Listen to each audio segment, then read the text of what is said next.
Sono oltre 4.700 gli 85enni trevigiani chiamati domani a sperimentare per primi la vaccinazione con accesso libero. 4 le sedi in cui i nati del 1936 potranno ricevere il vaccino: Bocciodromo di Villorba, Foro Boario di Oderzo, Centro Culturale di Riese e Campo Fiera di Godega.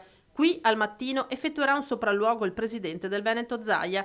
L'orario di accesso degli anziani andrà in base al mese di nascita, le 8 del mattino gennaio, le 9 febbraio, le 10 marzo e così via, con l'invito a spalmarsi durante l'intera ora e non assembrarsi all'inizio. Domani si prevede purtroppo una giornata che potrà essere piovosa.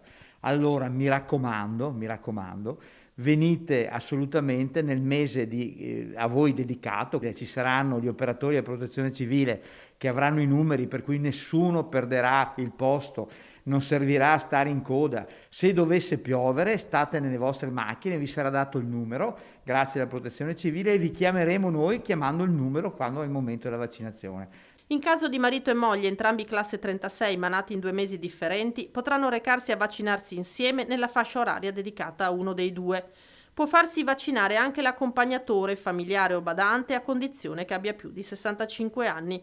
L'ULSS 2 terrà a disposizione per ogni evenienza 8.000 dosi complessivamente. Agli anziani viene chiesto di presentarsi con il foglio dell'anamnesi già compilato. Se questo riuscite a farlo con i vostri figli, con il vostro nipote che vi dà una mano, eccetera, ci aiutate ovviamente a fare più veloci. Vi ricordo che di fronte a voi, che vi farà l'analisi, sarà un medico, per cui fidatevi di lui, perché è una persona che ha esperienza. Quindi quando vi dirà può fare il vaccino, vuol dire che si può fare il vaccino senza rischi. L'AstraZeneca funziona molto meglio nelle persone anziane che hanno ovviamente meno difese anticorpali, quindi hanno assolutamente nessuna reazione, ma una maggiore difesa.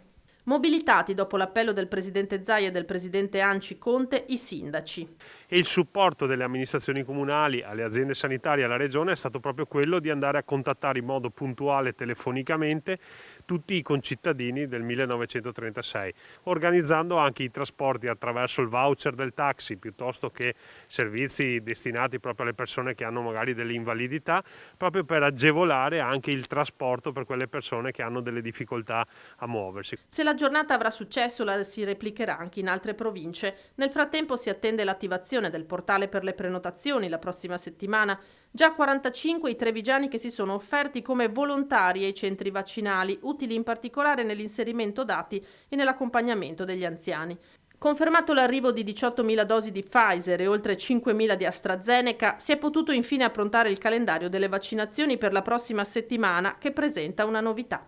Saranno chiamati telefonicamente le persone diabetiche, quindi i diabetici. Andremo ad affrontare questa grande numerosità, perché sono tantissimi, quindi inizieremo ad affrontare le persone diabetiche e quindi mettere in sicurezza questa importante fragilità.